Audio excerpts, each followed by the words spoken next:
Hey nerds, today we're heading to Pride Rock for Disney's Mufasa The Lion King. Does the prequel to the iconic classic roar with the same power, or does it leave us longing for the original's magic? Let's dive into it, starting now. Welcome back to the Nerdso Show. I'm Nathan. And I'm Colin. As always, if you want to jump ahead of the intro to our breakdown, see the chapter links below. This film runs 1 hour and 58 minutes, is rated PG, and you can watch it in Dolby Atmos IMAX and standard theaters on December 20th. Now let's dive into this epic prequel. Spoiler-free logline is Mufasa, a cub lost and alone, meets a sympathetic lion named Taka, the heir to a royal bloodline. The chance meeting sets in motion an expansive journey of a group of misfits searching for their destiny. This film is directed by Barry Jenkins, the visionary filmmaker behind Moonlight and If Beale Street Could Talk. Jenkins brings his signature emotional depth and stunning visuals to this prequel, creating a lush world for the Pride Lands. The screenplay is written by Jeff Nathanson, who also penned 2019 The Lion King remake. Nathanson expands on the original story by exploring Mufasa's journey and the relationships that shaped his life. The main cast starts off with Aaron Pierre as Mufasa, capturing the lion's strength and vulnerability as he grows into a leader. He is known for the Underground Railroad and Old. Next, we have Kelvin Harrison Jr. as Taka, the adopted brother whose jealousy grows throughout the story. He is known for Loose, Waves, and the Trial of the Chicago 7. We then have Tiffany Boo as Sarabi, the poised and strong future queen of Pride Rock. She is known for Hunters and The Chai. John Connie plays Rafiki, the wise spiritual leader of the Pride Lands, and Kagiso Ladiga plays young Rafiki, exploring the character's earlier life. Connie is known for Black Panther, and Ladiko is known for Queen Sono. Mads Mikkelsen plays Kyros, a menacing outsider who tests Mufasa's resolve. He is known for Hannibal, Another Round, and Doctor Strange. Tendaway Newton plays Eshe, Mufasa's adoptive mother, who gives him guidance and love. And Lenny James plays Obasi, his adoptive father. Newton is known for Westworld Crash and The Pursuit of Happiness, and James is known for The Walking Dead and Fear the Walking Dead. Anika Noni Rose as Afia, Mufasa's biological mother, and Keith David as Masego, his father, who provides glimpses into his lineage. Rose is known for The Princess and the Frog and Dreamgirls, while David is known for The Thing and Greenleaf. Braylon Rankins as Mufasa Cub, the younger version of the character, full of curiosity and heart. He is known for Raven's Home. We then have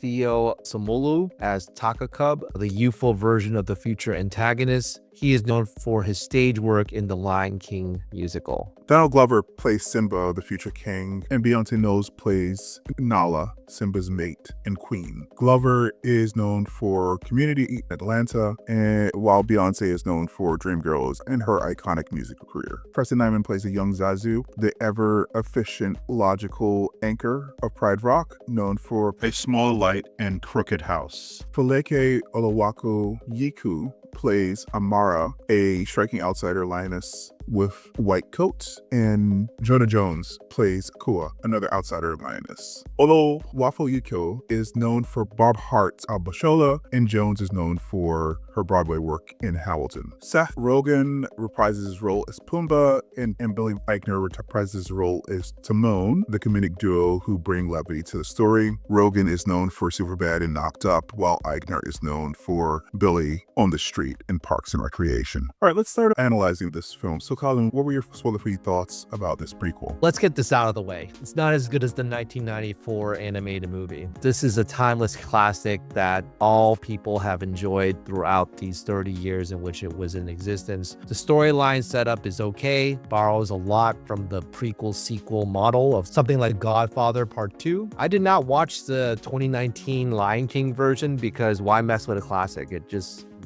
I wasn't really interested in it. Didn't have to be redone, but this movie is based off of that with the characters, so you basically had to go back to it if you really wanted to, but for me, I just said, I skip it. I'm just going to go right into this movie. I am surprised that it was also very meta in certain parts, Disney making fun of itself, which gave me a chuckle here and there throughout the scenes. I don't remember specifically where it was, but it was really interesting in that sense. The music was also very good. The villain song stood out. I think, Nathan, you're going to talk about it later on. You can tell the big difference of the quality of the music in this movie compared to what we saw in Moana 2, which both of us didn't really like, but that there is definitely a big difference because of Lin-Manuel being in this movie. Did we really need this movie? I don't really think that we did. Star Wars did something like this and it wasn't really that good. Will this suffer the same fate? I'm not really sure, because I think that there's still some good qualities to it, but sometimes I just think that synergy within the same studio, which is Disney, but different properties, is not always a very good thing. So I think that overall it's a mixed bag for me, but I still would maybe bring it up a little bit because of the music, and the storyline is fairly good overall. Yeah, so prequels can be hit or miss. You mentioned Star Wars. I think that the Han Solo movie was definitely a terrible idea, but the Rogue One movie was actually pretty good. So your prequel doesn't necessarily have to be bad. For me, this one was a mixed bag. The cast is phenomenal. Aaron Pierre and Calvin Harrison Jr. are especially strong, but the sheer number of characters is just overwhelming. There are like 21 different characters with speaking roles that we listed earlier, and it's impossible to distinguish most of them in the animation. I took my kids to the press screening. They kept asking, is that Nala? Is that Simba? Because they were familiar with the original movie, and all the lions look the same. So I don't understand why they didn't use traditional animation for this. I guess they're thinking, oh, the first movie, the remake made $1 billion,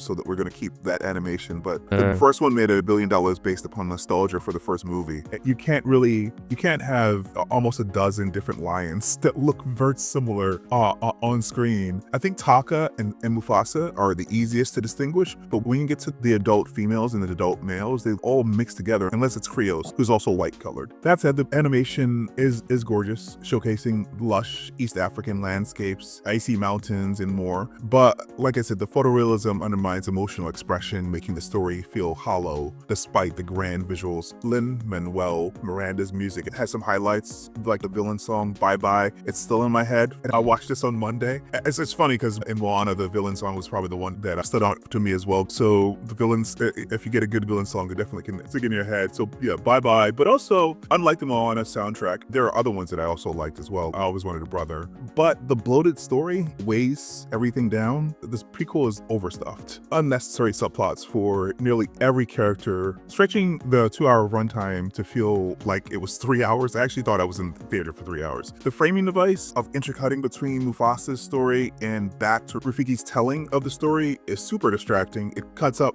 the momentum of this film. It seemed like a studio note to add comedy with Timon and Pumbaa, who are best used in small doses, and they quickly wear out their welcome with all their slapstick stuff. I don't know.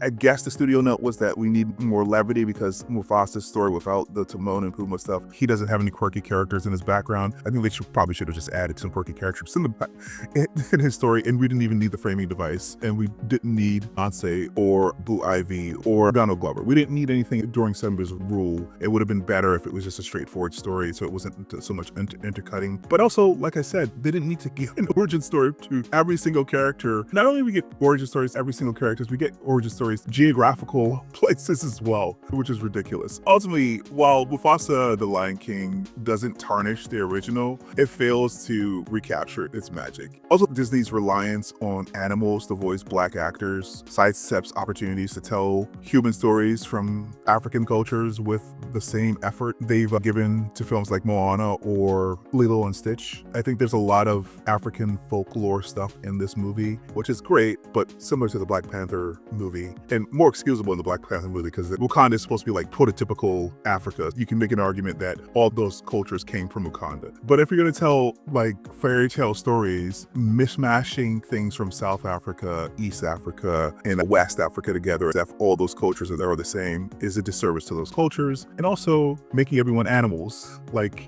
they did with Aniki Noni Rose in this movie. In and the Princess of Frog, when they're black characters, is also annoying. I understood you might have excused it in the 90s, but with Moana and Kanto being very specific mythological stories set in a specific culture, they can do the same thing with African cultures, and they should probably do that rather than making everyone animals. Anyway, it's a visually stunning yet frustratingly overindulgent film that could have been much more with tighter storytelling, basically, is how I feel. So Colin, how would you rate Mufasa: The Lion King? I think that after you've talked about it, I was torn as to how I was going to rate this. I would give it a 7 because I think that whether or not there needs to be a sequel, I don't really think that there needs to be a sequel to this. It's less of a money grab than it was for Moana 2. I think that Barry Jenkins tried to do something that was risky, but at the same time, there's some nostalgia play into it. But does it all the way effectively work? Not really. I like the comedic stuff with Timon and Pumbaa. I think that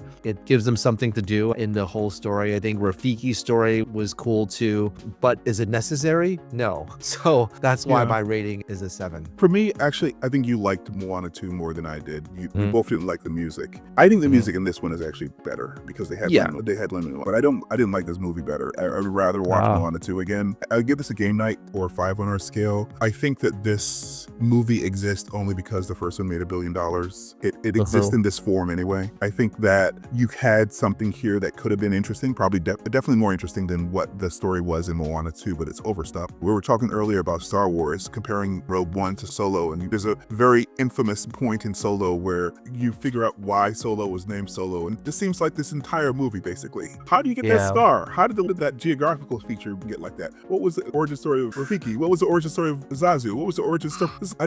I was hoping at one point that because they put that framing device of Rafiki telling the story, Kiara would ask, how did this happen? And I was hoping they would provide some restraint and say, oh, that's a story for another time. So they didn't have to tell all the things of why everything that existed in the first movie, we had to have an explanation or an origin story for why. This could have been a 90-minute movie. It could have been a little bit tighter. They could have cut a bunch of the lions.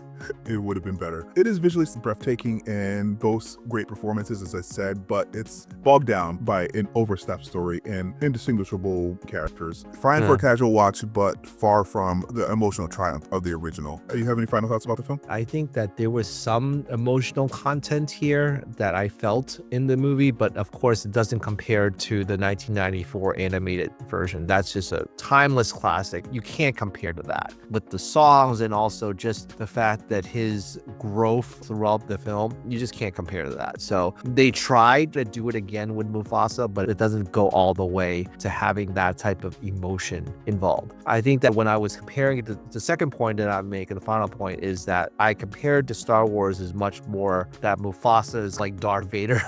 Wait, do we really need Darth Vader story? So do we need Mufasa's origin story? I don't really think so. Again, ironically portrayed by James Earl Jones in both movies in the originals. So do you really need that? That's how I wanted to compare it. I know that in certain Star Wars properties, there are definitely some good ones and some bad ones. So I think that was my parallel to it as well. But again, I just think that could they have gone without the sequel part? Probably. I don't know that we need any movie. If you have a good story though, sure, make the movie. It's just, this is like disappointing in a lot of ways because I could see in this movie a possible good movie if it was edited down to remove a bunch of the Rafiki, Timon and Pumbaa stuff, if it was allowed to breathe so you actually felt the emotional beats in the past story. So if this could have been a good movie, I think that this movie justifies itself more than the remake in 2019. There was no reason to remake the 2019 one, but if they had actually decided to make this movie and actually use the original animation style, telling a good story, it would have made sense to make this movie. Now, it's obvious that this was a financial decision and Disney has to pay for the movies that don't make money. So that's why a bunch of these decisions were made. But because it was a bunch of financial decisions, it doesn't make for good actual art. So while it has its moments, it just doesn't recapture the magic of the original. The visuals and the performances don't really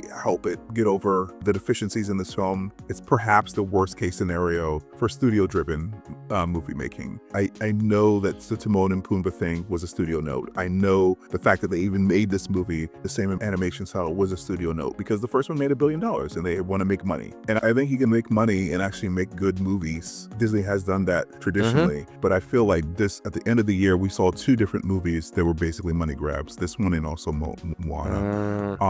And they both are basically very mid. I gave this one a 5. I gave Moana a 6. I'm sure they'll make a lot of money for the company, but it makes me sad for the direction of the studio if they continue like this. I understand they've had a difficult couple years and they're trying to maybe right the ship financially, but hopefully they don't continue in this course and actually start making original content, which is what made a lot of people love Disney, not just the parks, but also the animation studio. Anyway, so that's what we think about Mufasa the Lion King. What did you think? Let us know in the comments below. And if you enjoyed this review, don't forget to like and share. It really helps our channel grow, and subscribe for more in-depth analysis of film and TV. Thanks for watching, and we'll see you in the next one. Bye.